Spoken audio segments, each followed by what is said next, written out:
Hi, it's Dr. Sarah Larsen, and we're here with Charlie Pacello. I'm so excited that we're talking about trust for you. Trust is one of the hardest things that we have to be able to reacquire in our lives, especially having been in a period of war. We feel betrayed on so many different levels. We don't trust our superiors, we don't trust our country, we don't trust the people who are the politicians in our community. And so we have a break of trust, and that breaking of trust is the foundation of moral trauma. That's where it originates. It's a sense of huge betrayal in everything that we believed in, of a God who created a loving world.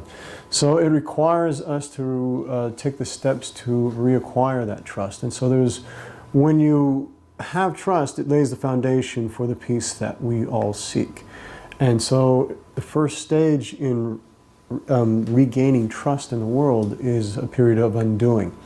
You're having to sort out some of the things that have happened in your life. It's seeing what you really want in your life versus what you don't want, which is valuable in your life, and the things that you want to experience, and really separating yourself from those experiences and allowing yourself to get present into who you are. And all trust is self-trust and trust in something greater than ourselves.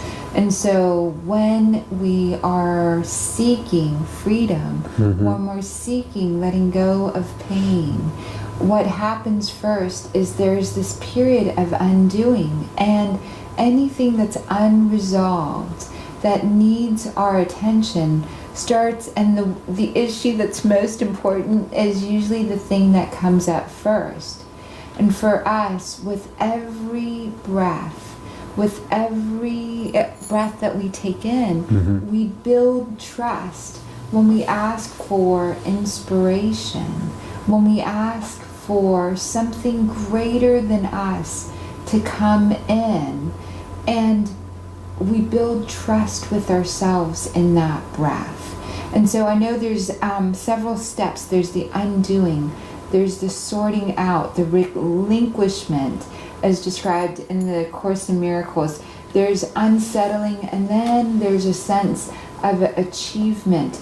And just to recognize your choices when you're at war, or when you're in a war-torn zone, or when you're in a family, may have you do things that are out of integrity. And so you lose that trust with yourself to do the right thing, quote unquote, or trust in the world that it'll be provided. And so if you've made it this far, breathe in.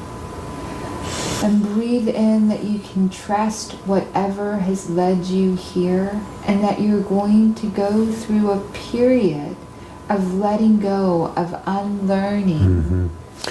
And that was one of the very most challenging parts in my healing, was to regain a sense of trust. I had lost all faith and all trust in the world, in anything sacred, in anything spiritual, in anything good, including in myself. I had touched on an extraordinary evil inside of me, and I felt I was unforgivable. And I didn't see a world that could possibly have someone or a being who loved us on a large scale. And so finding that, being able to trust again, and really reconnecting, and allowing those things to be, that unsettling period, that undoing period to happen, and letting go of some of the things that was holding me on into this sense of why did I want to hold on to the betrayals that I felt, and how can I learn how to trust again in this world, and in the people in this world. And that takes some time, it takes some effort into it. And then it got to a point was, do I really want to hold on to this, or do I want it to let it go? Is this really contributing to my peace of mind, or how is, by holding on to this, am I keeping myself in this pain? And I soon got to the point where I realized that my peace of mind was more important than holding on to all the traumas and betrayals and feelings of inadequacies and the things that I found myself trapped in, that it no longer served me anymore. And as I let go, trust became easier and easier. And so we're so glad that you're here and that you're trusting us and that you're trusting everything that led you here. And in the next lesson, we'll cover honesty and this self-trust, this love starts with your breath. We'll see you in the next one. See you then.